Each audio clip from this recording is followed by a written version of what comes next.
itu. Rata-rata kalau untuk penelitian itu kan saya taunya cuma tikus ya Pak ya. Itu memang kenapa dipilih tikus gitu? Nah, rata-rata kalau misalnya kebanyakan tikus. Tikus itu ada istimewanya. Pertama,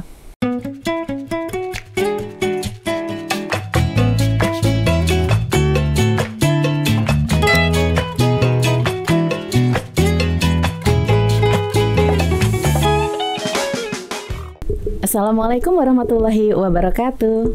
Waalaikumsalam warahmatullahi wabarakatuh. Kembali lagi di Kukusan Kumpul-kumpul santuy. Santuy Pak. Bersama saya Mbak Pipit. Saya Fufu.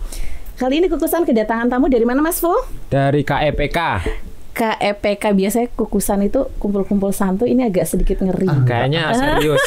Kayaknya serius. Oh, kali ini kita serius kayak ngomongnya. Iya, KEPK. Enggak juga.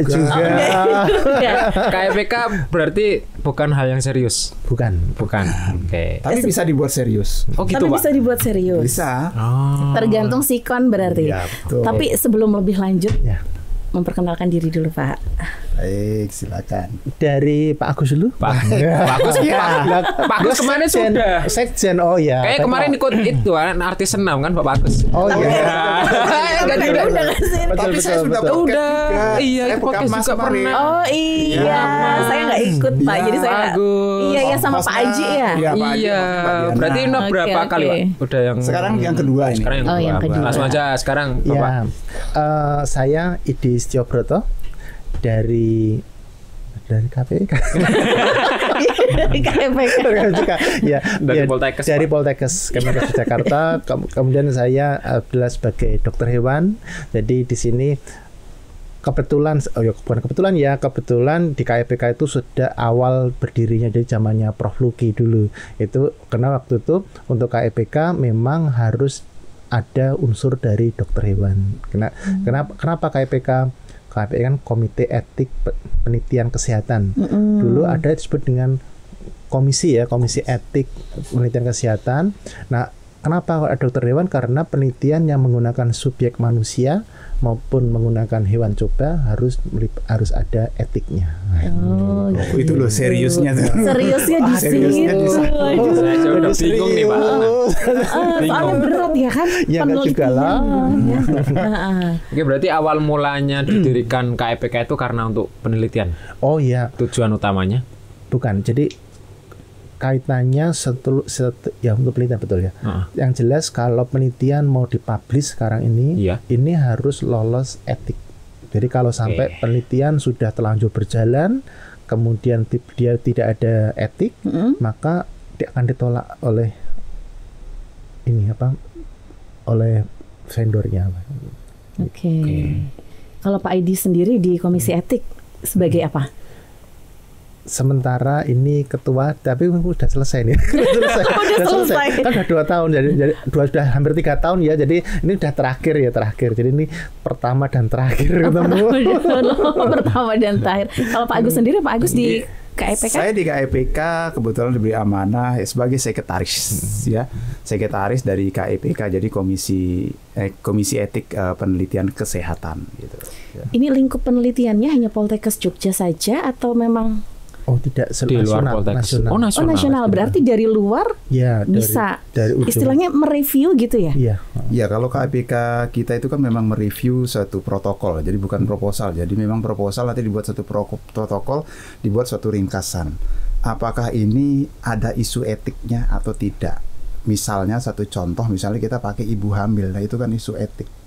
Atau kita pakai datanya pasien, jadi data pasien itu kan nggak boleh untuk disebarkan, hanya untuk penelitian yang hanya boleh tahu siapa saja. Tapi nanti kalau sudah hasil daripada penelitian, baru bisa, ini diketemukan apa gitu. Misalnya pada ibu hamil, ini mohon maaf aja, misalnya pada ibu hamil yang dilakukan pemeriksaan apa gitu kan, hanya boleh untuk penelitian, tapi hasilnya nanti baru bisa dipublish. Dipublish. Berarti sebelum publish harus lewat etik dulu gitu ya? Jadi ada yang disebut dengan ini yang paling rentan, jadi subjek rentan termasuk ibu hamil, kemudian lansia, bayi, balita, kemudian dosen dengan mahasiswa itu juga nggak boleh.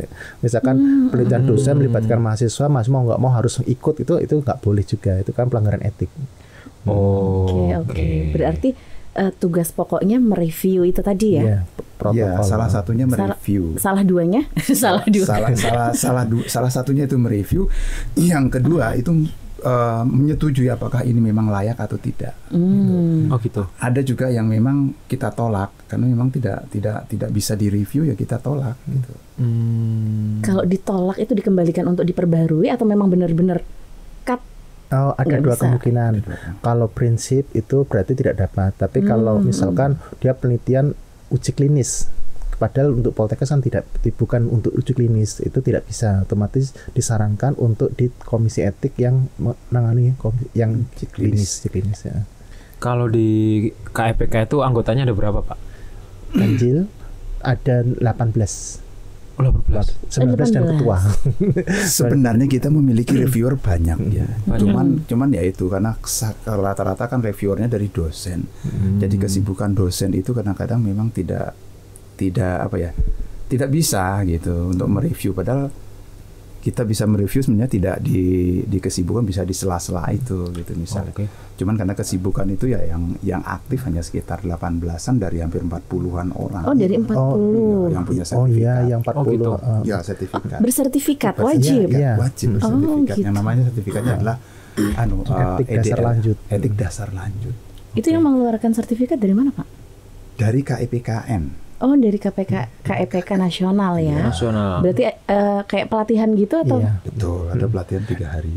Ini sebetulnya kita terakhir 5 tahun yang lalu ya Kak Bagus ya. Iya. Jadi ini sebetulnya memang harusnya ada pelatihan etik dasar lanjut untuk seluruh dosen kembali. Jadi untuk reviewer kembali. Jadi diperbarui penyegaran gitu ya. Itu per 5 Itu tahunan. sertifikatnya ada batas waktunya? Tidak ada. Tidak ada. Oh, seumur Iya, Seumur hidup. tapi karena isu etik itu berkembang, jadi idealnya setiap 5 tahun kita ada review kembali. Jadi perbaruan. Pak, sebenarnya berapa lama untuk mereview satu buah penelitian protokol?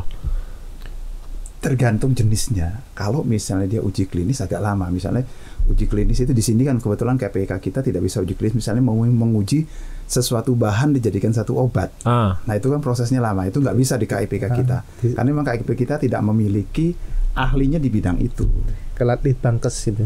Oh. Kalau dulu sekarang Rispin KEPK. Ya, tapi misalnya mau mencoba sesuatu obat. Ini obat A sudah ada tapi kita mau coba di penelitian, tapi kita nggak boleh langsung ke manusia. Oh. Harus kita harus memakai melalui hewan. Nah, makanya ada hewan coba. Nah, kita menggunakan hewan coba pun ada etiknya. Oh, gitu. beda. Nah, beliau yang bisa menjelaskan. Kita misalnya membunuh hewan itu tidak sembarang, jadi harus ada etiknya. Pernah ya, ada penelitian yang ingin memasukkan sianida. Nggak boleh ya. Nah, itu kan membunuh. Nah, nggak boleh, tapi kan ada etiknya. Bagaimana hewan itu diperlakukan juga gitu. Berarti kalau misalkan mereview sebuah protokol itu reviewernya nggak semua reviewer atau harus dipilih reviewernya. Yang ini yang cocok untuk protokol ini yang cocok untuk reviewnya atau Silakan, Fedi. seperti apa? Ini yang jelas reviewer yang datang sebaiknya memang dari yang ahlinya. Contohnya kalau hewan coba berarti harus ada ahlinya. Kalau itu berkaitan dengan keperawatan, otomatis harus dari perawat ada yang ikut. Kalau itu masalah gizi, otomatis dari gizi harus ada yang ikut. Artinya timnya itu memang melibatkan beberapa ahli, Semua banyak jurusan ahli ya. Oh, semua jurusan Semua ada. jurusan ada. Reviewernya itu memang dari internal Poltekkes ya, Poltekkes Jogja maksudnya. Tidak mengambil dari luar gitu. Kalau KEPK Poltekkes Jogja kebetulan kita memakai orang Poltekkes Jogja. Tapi kita ada yang namanya layperson. Apa itu, Pak? Nah, layperson itu ada seorang reviewer yang awam seperti Mas Fuad katakan, seperti Mbak Pivit kata. Saya orang awam. Misalnya kalau saya menggunakan hewan ini, saya minta penilaian dari orang awam seperti apa gitu. Oh gitu. Itu Ya. pasti ada. Ada. Jadi Dan kita diperbolehkan seperti itu. Memang harus. wajib. Memang harus wajib ada. Dan layperson. Layperson itu bukan non kesehatan. Oh. Karena penelitian kesehatan berarti layper harus non kesehatan. Non kesehatan tetapi dipakai jika memang ini sangat memerlukan layperson itu. Jadi tidak semua protokol itu. Untuk kasus-kasus seperti apa misalnya, Pak? Ya, silakan Pak Iti.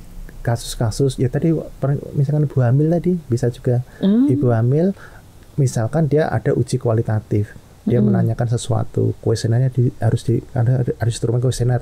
Nah, kuesioner itu kalau itu ditanyakan kira-kira paham nggak isi kuesioner tadi. Oh, jadi berarti laypersonnya itu untuk menilai apakah pertanyaan-pertanyaan tadi itu mudah dicerna oleh orang awam.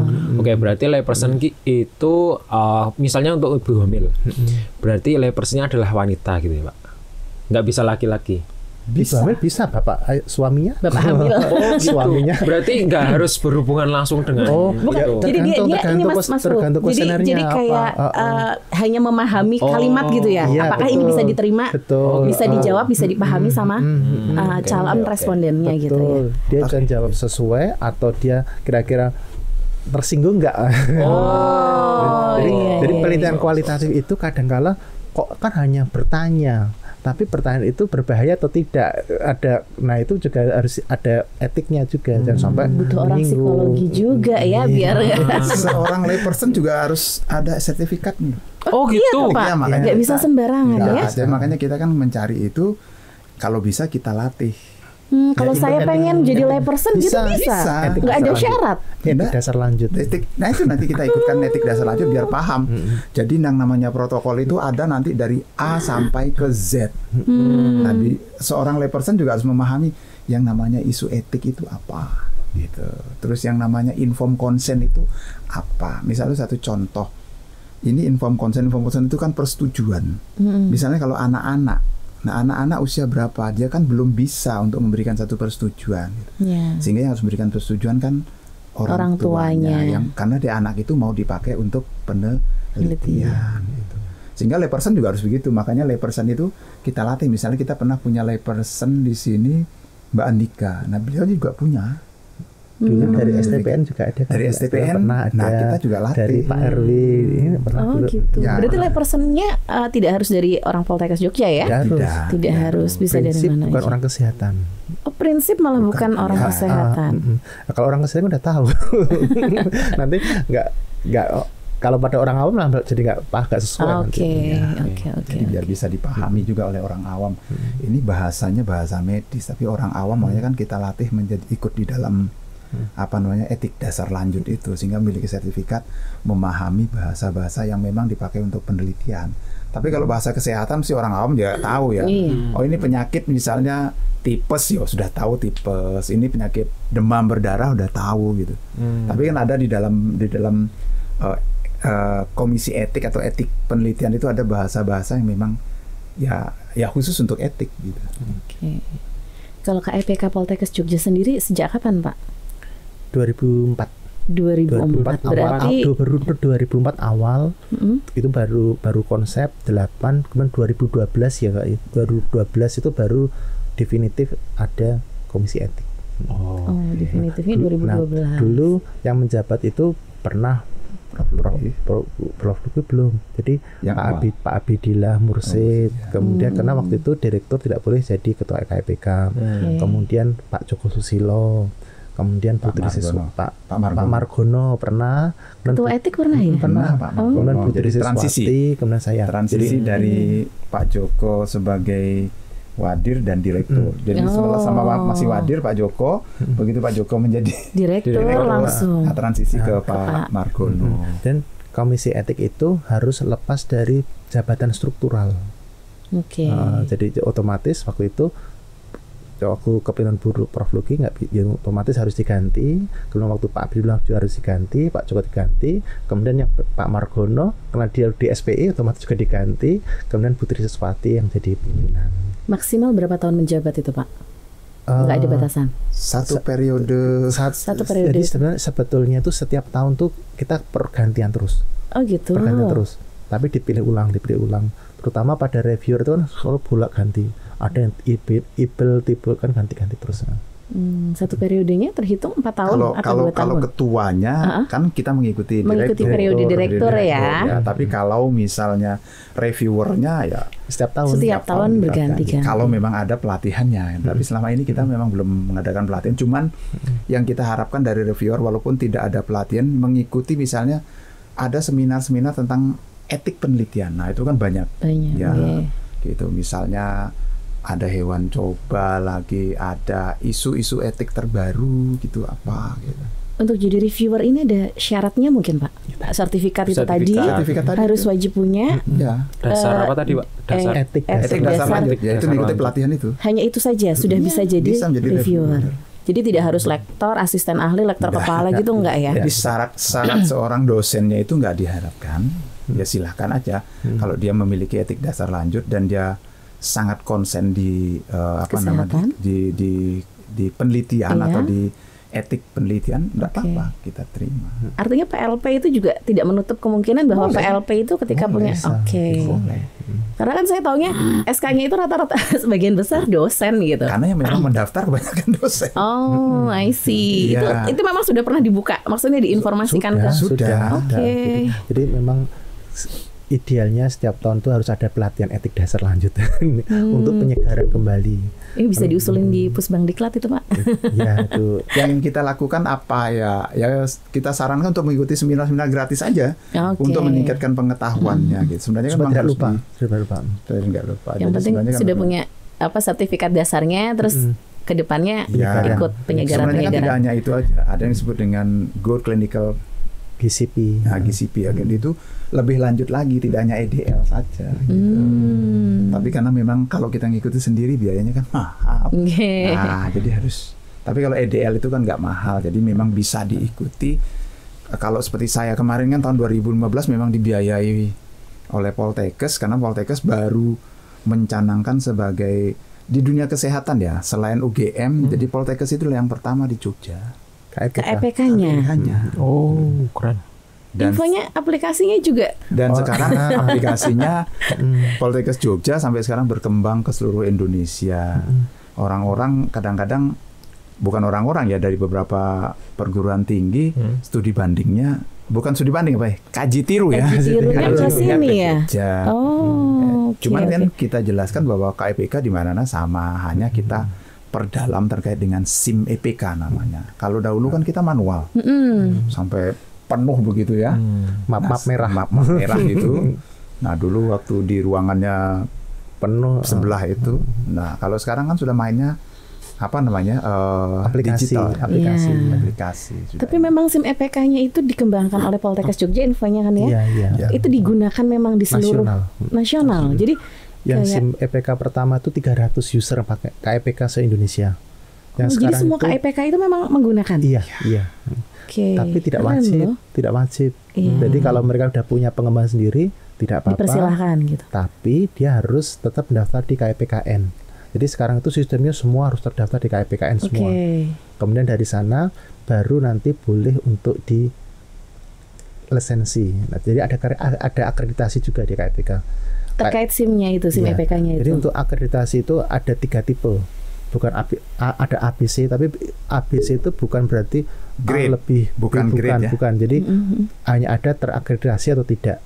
A itu berarti yang uji klinis, murni uji klinis, pengembangan obat, vaksin itu uji klinis itu A. Bio Farma itu berarti A, rumah sakit A. Kemudian ada juga yang C itu yang observasi. Jadi yang tidak ada uji klinis. Nah, itu seperti di Poltekkes, Tikes itu rata-rata C. Untuk Poltekkes ini bisa B, bisa C. Tergantung kalau kita menerima uji klinis sub itu berarti kita bisa B. Tapi bukan A. Tapi bukan berarti B itu lebih baik dari C, belum tentu. Karena itu bidang wilayahnya. Artinya ketika kita masuk grade C yang di luar uji klinis, penelitian protokol-protokol yang terkait uji klinis tidak bisa masuk ke sini ya? Betul, tidak bisa masuk. Kalaupun masuk harus dikembalikan ke yang B atau yang ke A. Disarankan dia pindah ke gitu ya. yang karena C itu memang bukan untuk penelitian uji klinis tapi lebih ke observasi seperti itu. Misalnya untuk penelitian mahasiswa, penelitian dosen pemula yang memang tidak melakukan uji klinis. Nah, itu hanya bisa ke C. Karena nanti A, B, C itu bukan ini A yang terbaik seperti perguruan tinggi. Bukan. Tapi hanya itu tadi. Nanti akan ada yang terakreditasi, baik dia A, B, dan C. Ada KEPK yang tidak terakreditasi. Kalau yang tidak terakreditasi itu tadi? Konsekuensinya kalau tidak terakreditasi, dia hanya bisa mereview protokol intern saja. Oh jadi satkernya sendiri gitu ya? Betul. Tidak bisa seperti sini menerima dari kalau kita sudah terakreditasi C, B atau A itu baru bisa menerima dari luar. Itu berkembangnya. Dan sekarang pun baru dikembangkan tahun depan, tinggal beberapa hari lagi ya. Ini kita rencana ada SIM EPK khusus untuk hewan coba. Jadi ada. Itu tadi sebenarnya saya banyak bertanya tentang itu hewan coba. Hewan coba. Silakan dilanjut dulu Pak. Ya, jadi tapi ini baru pengembangan. Kita nanti dengan IPB nanti. Iya. Jadi di sana nanti karena penelitian yang menggunakan subjek penelitian itu bisa manusia, bisa hewan. Nanti langsung ada pintu masuknya. Jadi kalau masuk mau ke hewan coba berarti langsung masuk ke SIM hewan coba. Kalau itu khusus untuk manusia berarti yang manusia. Sekarang yang baru berkembang adalah yang manusia dulu. Kalau misalkan ke hewan coba itu ada nggak hewan yang nggak boleh untuk uji coba? Prinsipnya semua hewan itu boleh. Boleh. Dengan catatan. Misalkan mencit atau tikus 100 ya. Itu rata-rata memang pakai mencit ya Pak ya? Misalkan yang mencit ya. Saya punya modal tinggi sekali. Saya hanya ngambil mencit tikus, hanya saya ambil kadar glukosanya tok. Kemudian dibunuh, itu nggak boleh. Nggak boleh. Meskipun saya punya duit untuk beli, itu nggak boleh. Jadi harus ada kode etiknya juga. Jadi dari jumlah, kemudian dari penanganan itu nanti ada kaidah etiknya sendiri. Berarti membunuh hewan itu pada intinya nggak boleh Pak? Nggak boleh. Kalau untuk penelitian, khusus penelitian? Penelitian pun nggak boleh. Dalam tanda petik. Kalau misalkan hewan itu hanya diambil satu indikator tok, itu nggak boleh. Tapi maka satu hewan coba itu harus dia hidupnya itu punya manfaat. Jadi misalkan penelitian saya membuat PMT atau pengembangan di menu tertentu pada hewan coba, dia mati bisa pada gula darahnya, kolesterolnya, trigliseridanya, asam urat dan sebagainya. Sehingga hidupnya itu waktu mati itu bermanfaat. Tapi kalau saya ngambil gula darah tok atau kolesterol tok itu nggak etis. Karena itu kan berarti kan dia hanya diambil satu parameter tok, itu nggak boleh. Berarti harus diambil beberapa manfaat yang di hewan itu. Jadi hidupnya tidak sia-sia. Terus setelah diambil beberapa manfaat itu boleh dibunuh atau memang harus karena hewan coba itu kalau sudah selesai nggak bisa dipakai yang lain. Apa nggak dibiarin hidup gitu nggak? Bisa aja biasanya kalau pandemi itu hidupnya nggak panjang. Kalau mengambil banyak manfaat di hewan coba itu, apakah ada etik khusus untuk membunuh hewan tersebut atau gimana? Ada prinsip hewan itu dibunuh di eutanasi itu tidak nyaman, tidak disiksa. Jadi sekali bunuh tek gitu langsung mati gitu Pak ya? Itu. Rata-rata kalau untuk penelitian itu kan saya taunya cuma tikus ya Pak ya? Itu memang kenapa dipilih tikus gitu? Rata-rata kalau misalnya kebanyakan tikus. Tikus itu ada istimewanya. Pertama, usia hidup tikus itu 1 minggu tikus itu setara dengan 7 minggu manusia. 1 minggu tikus setara dengan 7 minggu manusia. Artinya kalau saya memelihara tikus itu 2 minggu, berarti untuk manusia sudah 14 minggu. 14 minggu dibagi 4 minggu berarti 3,5 bulan lah. Nah itu misalkan kita penelitian pemberian FE darah kan 120 hari, maka dengan pada tikus percobaan cukup 2 minggu itu sudah mewakili manusia selama 6 bulan ke depan. Makanya kalau misalnya penelitian selalu tikus yang dipakai ya. Pada tikus itu terkendali, makannya terkendali, minumnya terkendali, lingkungan terkendali, semua dapat dikendalikan. Kalau manusia belum tentu dikasih pil besi, belum tentu diminum. Makanya belum tentu dia makan protein. Nah, jadi makanya tidak standar. Jadi kalau hewan coba itu kondisi ideal gitu. Untung sekarang nggak ada dinosaurus ya Pak. Kalau ada dinosaurus mungkin etik dinosaurus ada mungkin Pak. Ada loh etiknya. Kalau ini Profesor Johannes. Jadi beliau kan yang membawa tengkoraknya Pithecanthropus itu disewakan 1 kursi di pesawat. Tidak hanya di mana, enggak 1 kursi di pesawat. Enggak ditaruh, enggak di kardus enggak boleh artefak. Artefak manusia purba. Iya. Hanya kepalanya aja.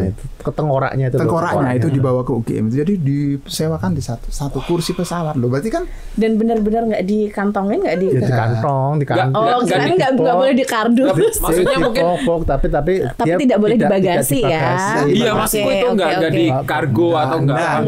Disewakan 1 kursi. Itu loh. Terhormat gitu ya. Iya. Ya kan harganya berapa mil? Iya sih ya. Iya. Nyarinya Kan susah. tidak itu sama nilainya kan dong. Ya, sekarang tinggal ke Sangiran mencari lagi kan. Itu sama aja nyari harta karun kayak gitu. Iya, Kan iya. harganya miliaran kayak gitu. Itu pun kan nggak dijual loh, karena penemuan yang luar biasa kan. Gitu. Ya denger kayak di Jawa Timur kemarin, udah lama sih, nemu batu meteor buat penelitian dibeli sama peneliti itu 200 juta. Nah, berarti kan ya. kayak gitu. Ya orang-orang kan orang awam Itu gitu. baru batu meteor. Iya, batu ya. meteor. Nemunya nggak sengaja kan ya, ketiban durian runtuh kan dapat 200 Itu juta. salah satunya contoh bahwa etik itu, apalagi untuk penelitian. Gitu. Makanya seperti tadi kan hewan itu, kadang-kadang kasihan sebenarnya tikus itu. Tikusnya sehat tapi dibuat sakit. Kalau kita mau memeriksa kadar gula, kolesterol, jadi tikusnya itu dibuat agar kadar gula, kolesterol Pankreasnya dirusak. sehingga nah dikasih segala macam sehingga tikusnya itu memiliki Hiperglikemi, kolesterolnya tinggi, kadar gulanya tinggi, kadar asam uratnya tinggi sehingga bukan tikus sehat lalu enggak. Jadi tikus itu dibuat sakit dulu, baru diperiksa dengan nanti diujikan ya baru. Biasanya begitu. Biasanya kalau ada di diet tertentu untuk pengendalian diabetes, itu tikus itu dibuat diabetes dulu. Kemudian nanti dikelompokkan, ada kelompok yang diberi suplementasi itu, ada yang obat standar, ada yang kombinasi. Nanti dari 3 itu mana yang terbaik. Nah itu bisa. Oke. Pak, ini kembali ke reviewer tadi Pak. Kalau mau mengajukan protokolnya, alurnya gimana Pak? Nah alurnya pertama daftar di KIPKN Nasional. ada apa webnya nanti. Nanti di sana daftar peneliti.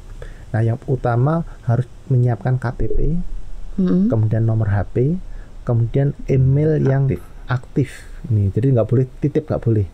Kenapa? Yang sering digunakan ya Pak? Ya, karena nick itu nanti berlaku seumur hidup. Jadi kalau misalkan nick saya sudah dipakai, nggak bisa dibuka lagi.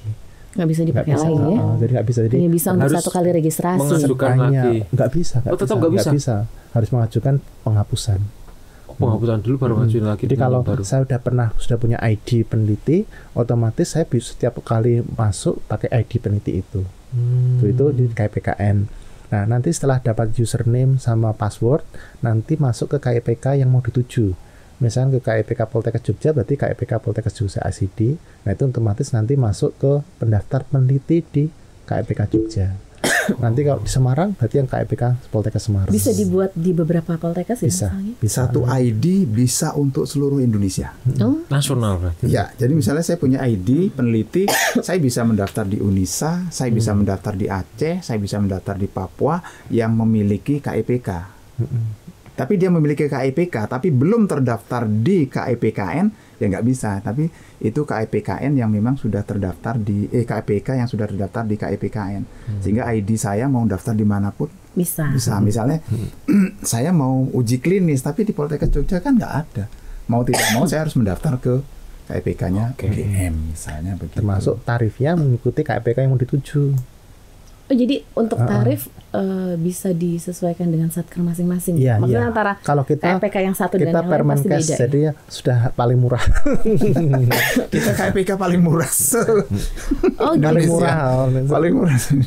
Biasanya dalam sebulan itu ada berapa yang masuk ke KIPK? Tidak tentu. Kalau sekarang hampir setiap bulan ada ya.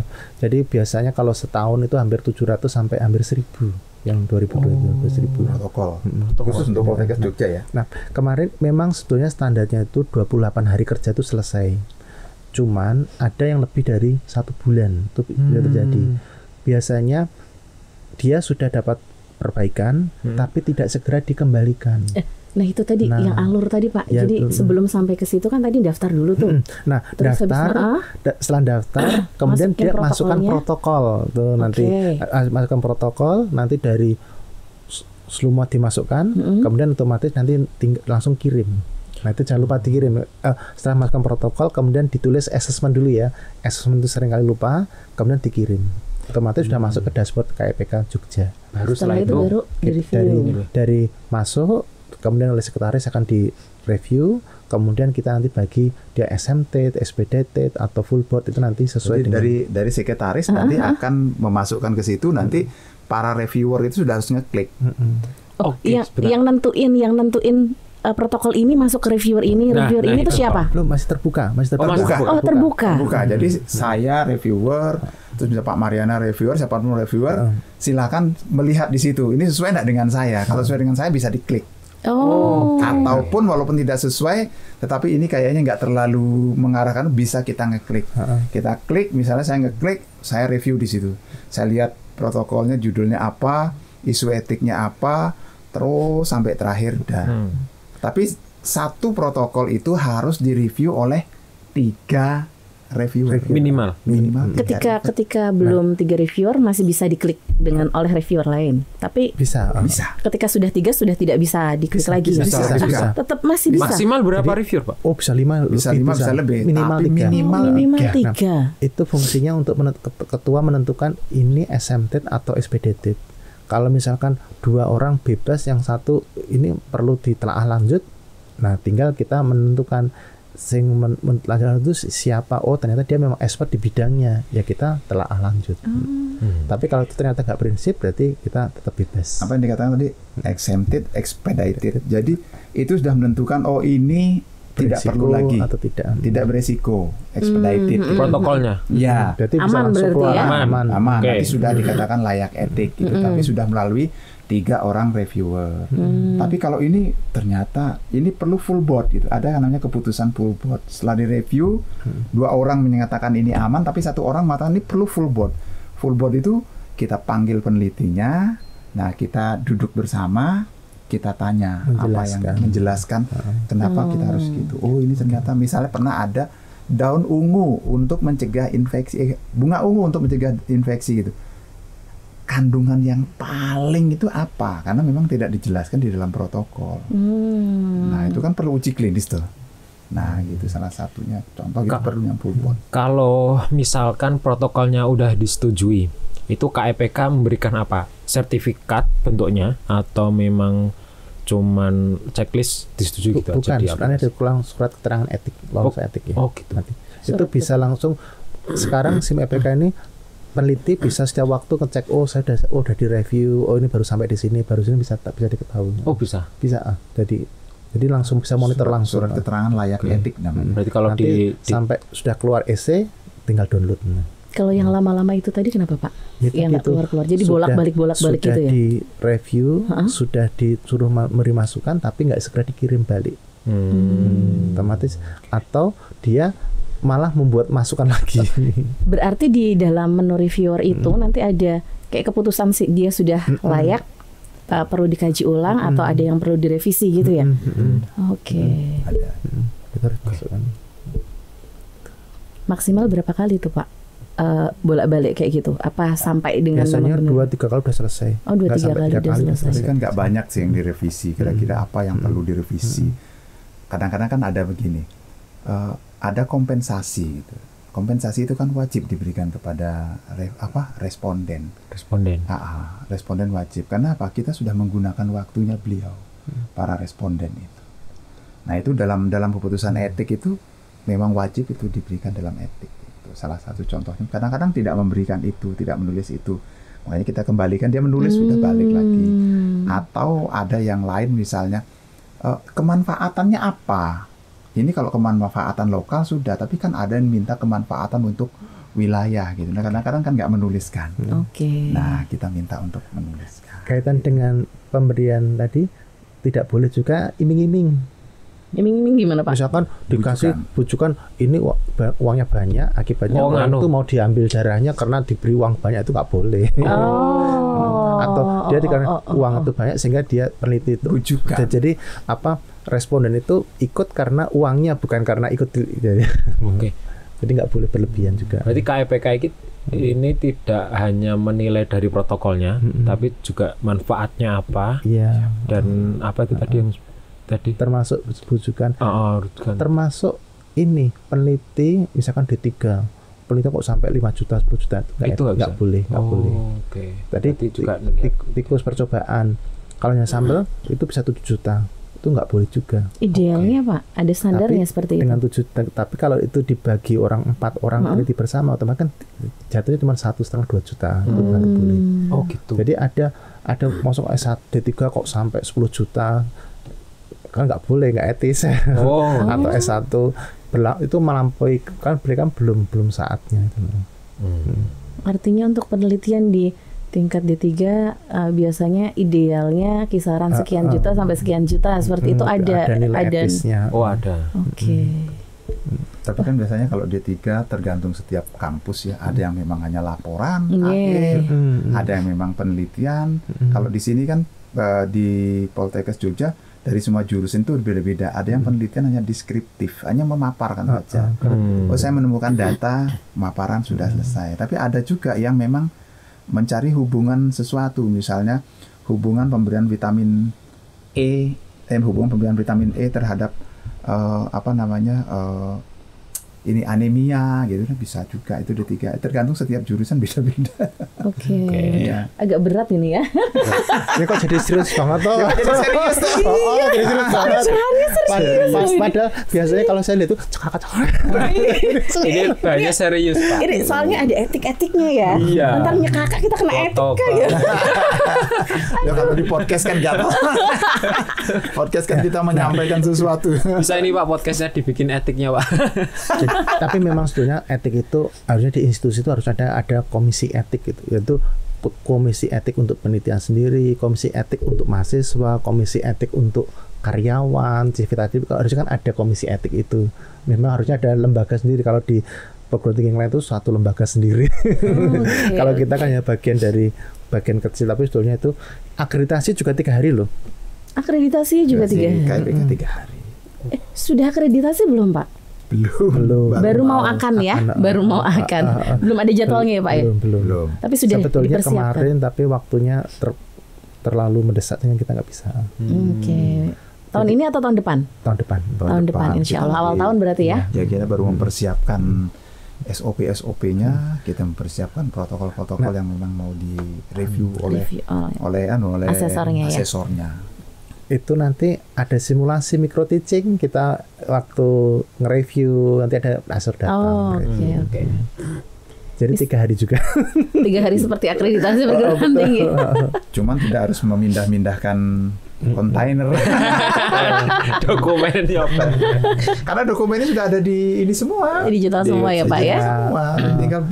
Kita tinggal pilihkan berapa butuhnya. Saya butuh 15. Tinggal dibuka, klik selesai ya. Yang lain kita tutup. Biar tidak bisa dibuka oleh asesor. Oke. Ini sebelum di penghujung acara nih Pak, ada pesan-pesannya atau kesan untuk para peneliti atau dosen atau mahasiswa yang mau meneliti? Ini kalau secara umum aja ya, secara umum. Boleh. Jadi memang protokol itu bagian yang harus dipresentasikan. Jadi kalau bisa waktu ujian proposal itu sekalian mahasiswa itu juga membuat protokol. Jadi selesai proposal langsung buat protokol. Kemudian asumsikan kalau jumlah padat itu 28 hari. Artinya 1 bulan sebelum penelitian itu sebaiknya sudah mengusulkan protokol. Rata-rata baru seminggu, besok hari baru mengajukan protokol, tempatnya nggak bisa keluar. Jadi protokol itu sebaiknya 1 bulan sebelum penelitian berjalan. Karena kalau penelitian sudah berjalan, itu nggak bisa keluar etiknya. Jadi etik itu bisa ini dikerjakan. Protokol ini isinya apa sih Pak sebenarnya? Ringkasan dari proposal. Oke. Jadi kayak resume semari gitu ya. Nggak sampai 10 halaman. Nggak, kan hanya poin-poinnya berapa kata. Jadi nggak belum. Kemudian kalaupun ada masukan segera diperbaiki. Jadi kelambatan itu karena itu tadi prosesnya tidak segera, jadi itu lambat. Kalau Pak Agus ada kesan atau saran? Silahkan membuka webnya, siapapun boleh ya, langsung ke webnya www.poltekkes Jogja di bagian sistem informasi. Kalau tidak salah langsung klik nanti cari KIPK. Silahkan dibuka di situ. Yang mau mendaftar silahkan ya. Kita terbuka dari seluruh Indonesia. Ya insya Allah nanti mungkin akan ada pelatihan nanti orang awam kalau mau ikut. EDL silakan. Silakan. Jadi kita coba masuk ikut di situ seperti apa. Saya lupa, termasuk setiap minggu itu hari Jumat tuh kita ada BIMTEK untuk mahasiswa itu yang ya. membuat protokol. Ya, jadi bisa ke sini, bisa online juga boleh.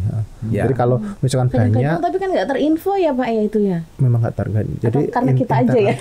Jadi mereka kalaupun satu kelas, satu grup itu kita dikasih link, kita memberikan I see. itu. Kalau biasanya kalau materi-materi itu kan biasanya melekat di mata kuliah metode penelitian. Iya. Kalau Anda yang nggak diberikan silahkan kami KEPK siap untuk BIMTEK gitu ya. Biasanya kita BIMTEK 1-2 jam lah untuk cara mengisi. Oke, besok saya ikut BIMTEK itu. Jumat. Ini rompi-rompi ini Pak. Rompi Naruto. Rompinya KEPK Pak. Bukan. Oke. Rompi kenangan aja. Rompi kenangan di masa akhir. Nah, kita ngikuti orang IT tapi biar nggak sama. Biar nggak sama kita buat perbedaan. Kepengen ya Pak? Kita pakai kenangan nih pramuka juga. KID. KID. Yang ini nggak pakai K. Nggak pakai K ini. Oke, Pak Agus, Pak Idi, terima kasih Terima sudah kasih. hadir di Kukusan, meluangkan waktunya. Iya. Ini jadi serius banget ya, mohon maaf sekali. Ilmu Pak ini Tapi Pak. banyak namanya. ilmunya Pak Iya. ini. Buat mahasiswa juga tadi udah cukup banget ilmunya, udah banyak. Oke. Buat saya juga cukup. Banyak banget gitu. Terima kasih Pak Idi sama Pak Agus waktunya. Sehat selalu untuk kita Amin. semua. Terima kasih. Kita akhiri. Terima Akhirul kasih. kalam. Wassalamualaikum warahmatullahi Waalaikumsalam wabarakatuh. warahmatullahi wabarakatuh. Sehat semua untuk semuanya.